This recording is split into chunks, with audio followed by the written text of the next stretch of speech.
terakhir, ini yang kelima, kegiatan MGMP IPA tahun 2021.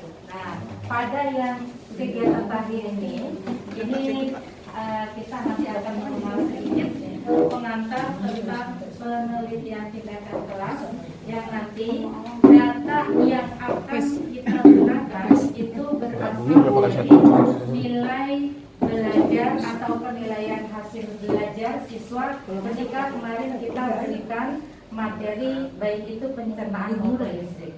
Nah, untuk itu barangkali apa yang akan kita sampaikan di sini adalah yang nanti terkait dengan apa yang sudah kita kerjakan kemarin. Ini contoh dari saya mengangkat satu judul untuk PTK kita. Bapak Ibu nanti silakan desain, silakan seperti apa. Judul yang saya angkat ini menerapkan mind mapping. Yang anak-anak kita berikan konsep inti atau peta konsep dari materi listrik statis maupun listrik dinamis. Nah, Bapak dan Ibu, untuk membuat sebuah PTK ini kita biasanya seringkali dihadapkan pada permasalahan seperti apa yang akan kita buat nanti. Apakah ada contoh yang baku atau contoh yang bisa kita sadur agar kita nanti membuat PTK ini menjadi walaupun mungkin tidak 100% benar, mendekati benar. Nah, saya mencoba membuat PTK. Ini pernah saya lakukan PTK ini ketika saya mau pengusulan kenaikan pangkat saya dari 4K ke 4D meskipun belum selesai. Dan ini udah pernah saya angkat. Itu saya ambil dari hasil belajar siswa. Nah, lebih kurang PTK saya berisi seperti ini. Ada yang pertama lembar pengesahan PTK dia. Ada abstraksi, kemudian ada kata pengantar seperti biasa, kemudian di bawahnya daftar isi, dilengkapi dengan daftar tabel, daftar gambar, daftar lampiran. Ini yang tabel, daftar gambar, daftar lampiran itu semuanya nanti akan kita masukkan di lampiran di bawahnya. Nah, kemudian isi dari PTK kita seperti biasa bab 1 terdiri atas pendahuluan. Nah, ini saya jabarkan item-item yang masuk ke dalam pendahuluan. Harus ada komponen latar belakang masalah seperti apa.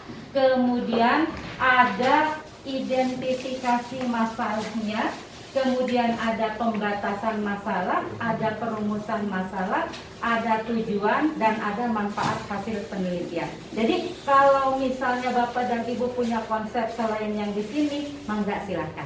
Karena bagaimanapun saya ini tidak ada acuan yang baku dari yang saya dapat dari materi. Saya hanya membaca literatur yang saya ambil dari beberapa hasil kerja beberapa rekan-rekan di IKIP Jakarta. Karena saya sampai ke sana. Saya ke kampus IKIP Jakarta hanya untuk melihat bagaimana PTK anak-anak S1 tahun terkini. Itu saya ke sana, kemudian saya copy bagian-bagian yang penting, dan memang antara satu dengan yang lainnya itu tidak sama persis. Oleh karena itu, ya ini yang saya ambil seperti ini. Jadi item-item ini kalau kita lihat ini sangat lengkap, mirip seperti kita mengerjakan skripsi. Ya. Nah, kalau kita sudah ada panduan skripsi, kita tinggal nurunin, kita udah paham. Oh, berarti yang dimaksud dengan identifikasi masalahnya apa? Seperti itu dan lain sebagainya.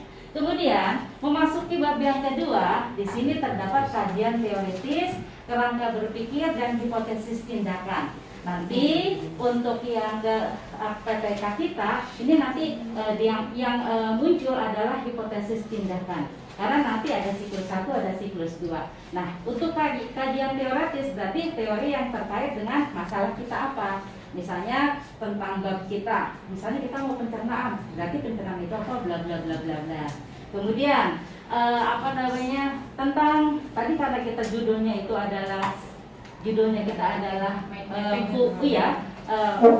untuk meningkatkan motivasi belajar, berarti kita harus mencari definisi motivasi itu apa, definisi hasil belajar itu apa, definisi pencernaan itu apa, itu nanti yang dituangkan. Kemudian karena kita mind mapping itu apa? Itu di situ. Nah, selanjutnya Kita lihat di sini ada ini memang bisa juga kecil banget, Bu. Ini saya screenshot.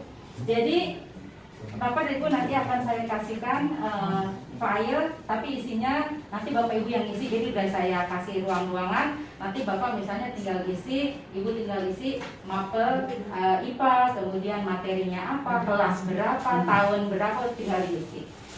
Yang pertama adalah kajian teoritis dari motivasi belajar itu kita cari. Kemudian hasil belajar itu apa? Metode mind mapping itu apa? Kemudian yang berikutnya ini terkait materinya. Kalau kita materi pencernaan, berarti di sini sistem pencernaan itu bla bla bla bla bla. Itu semuanya ada di kajian teori ya. Kemudian yang berikutnya kerangka berpikir. Kerangka berpikir ini nanti terkait dengan permasalahan kita. Kita mengambil masalah mind mapping itu apa? Kemudian masalah di sekolah kita itu seperti apa? Apa kesulitan kita selama kita mengajar? Kemudian diikuti dengan hipotesis. Nah, di sini hipotesis tindakan itu nanti terkait dengan apa yang akan kita lakukan di dalam PPK kita. Kita menggunakan berapa siklus? Karena siklus yang sudah, silakan masuk Bapak dan Ibu, silakan. Siklus yang sudah selama ini umum digunakan di PTK itu ada yang menggunakan 2 siklus, ada yang menggunakan 3 siklus. Biasanya yang paling sering muncul itu adalah siklus yang dikeluarkan oleh Pagak. Di situ nanti Bapak dan Ibu nanti akan saya berikan siklusnya seperti apa. Kita lanjutkan dulu. Kemudian kita memasuki bagian ketiga. Ini adalah metodologi penelitian. Nah, metodologi penelitian ini dijabarkan menjadi ada mungkin bisa saya sambil lihat di sini karena itu terlalu ya. Yang pertama, rancangan penelitian. Yang ini juga sudah saya siapkan filenya. Kemudian yang kedua, dasar penelitian tindakan kelas. Ini juga yang poin B juga sudah saya siapkan. Kemudian yang ketiga, prosedur penelitian tindakan kelas yang terdiri atas 2, yaitu pra penelitian dan penelitian tindakan siklus.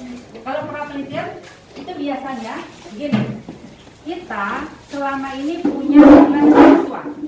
Sebelum kita masuk ke pencernaan, kalau di kelas 8 sebelum pencernaan ada Bapak. Ada yang ingat? Struktur jaringan pada tumbuhan. Nah, kita punya nilai jaringan pada tumbuhan itu adalah nilai pra penelitian kita. Jadi apa adanya. Anak mendapatkan nilai ada yang di bawah KKM, berapa persen yang tuntas, berapa persen yang tidak tuntas. Itu adalah pra penelitian kita. Nah, kemudian kita memasuki siklus 1, baru kita terapkan. Kita terapkan tadi, kita udah rancang mind mapping, berarti anak kita berikan penugasan, LKPD-nya udah disiapkan, membuat mind mapping. Kita membuat mind mapping, tujuan harapan kita adalah anak semakin mudah mendapatkan ilmu pengetahuan dengan cara membuat peta konsep. Dan tujuan akhirnya berarti imbasnya nanti pada nilai mereka semakin bagus. Tujuannya. Nah, dari situlah kita sudah mulai siklus 1. Nah, nilainya nanti akan kita masukkan, padanya juga sudah saya siapkan ya Pak Ibu.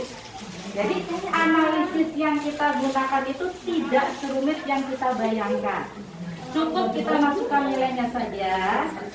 Nanti kita pilah-pilah tuntas atau tidak tuntas. Di bawahnya nanti akan kita berikan rata-ratanya. Rata-rata berapa, yang tuntas berapa orang, yang tidak tuntas berapa orang. Terus kita buatkan tabelnya. Kita biasanya menggunakan Excel ya Bapak Ibu. Misalnya ada di kelas kita kemarin ada 16, yang tuntas ada 12, yang tidak tuntas ada 4. Ya udah kita masukkan pakai tabel grafik batang juga bisa ya. Jadi nanti kita bisa munculkan sekian persen yang tuntas, sekian persen yang tidak tuntas. Oke. Kemudian yang berikutnya adalah teknik pengumpulan data. Teknik pengumpulan itu tidak terlalu rumit apa itu seperti yang dibayangkan. Jadi hanya tinggal mengumpulkan data-data atau hasil nilai dari anak itu. Yang berikutnya adalah instrumen pengumpulan data. Itu nanti sudah saya lengkapi instrumennya. Jadi Bapak Ibu nanti ada tabel yang bisa memberikan penilaian apakah misalnya soal yang kita berikan sukar, mudah, sedang, itu nanti akan saya berikan tabelnya. Lalu yang berikutnya baru kita menganalisis data. Analisis data juga sangat sederhana. Hanya menuangkan anak yang tuntas sekian persen, yang tidak tuntas sekian persen. Setelah dibandingkan dengan penelitian, oh berarti sudah ada peningkatan. Kalau yang tadi tidak tuntasnya misalnya 10, sekarang sekarang tidak tuntas misalnya hanya 4 orang. Itu udah mulai siklusnya udah mulai bagus kan? Nah, kita bandingkan dengan bagaimana motivasi mereka, baik itu motivasi intrinsik dari dalam, motivasi ekstrinsik dari luar, dan motivasi belajar. Itu instrumennya sudah saya siapkan, nanti Bapak Ibu tinggal pakai. Nah, selanjutnya yang berikutnya adalah indikator keberhasilan dari penelitian. Jadi di situ kita juga merumuskan dengan membandingkan berapa persen dia dikatakan berhasil, itu ada panduannya di sini, nanti saya berikan juga. Lalu kita masuk ke bab yang keempat, hasil penelitian dan pembahasan. Untuk hasil penelitian sama persis dengan di pembahasan, jadi kita tinggal narik-nariknya, mengumpulkan aja, gitu. Ya tinggal dicomot-comot aja, dipindahkan item-itemnya ke hasil penelitian. Baru kemudian yang berikutnya adalah pembahasan hasil penelitian. Membahasnya juga kalimatnya dibuat sederhana dengan kata-kata kita, dengan modal data angka yang sudah tadi kita peroleh. Angkanya dari mana? Dari nilai siswa. Nilai siswa kita apain? Cuma kita persen aja. Yang tuntas berapa sekian orang, berarti sekian persen.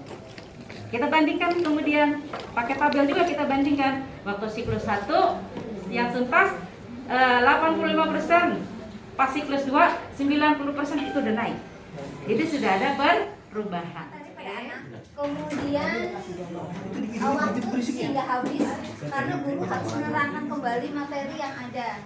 Kemudian anak kurang percaya diri untuk menyampaikan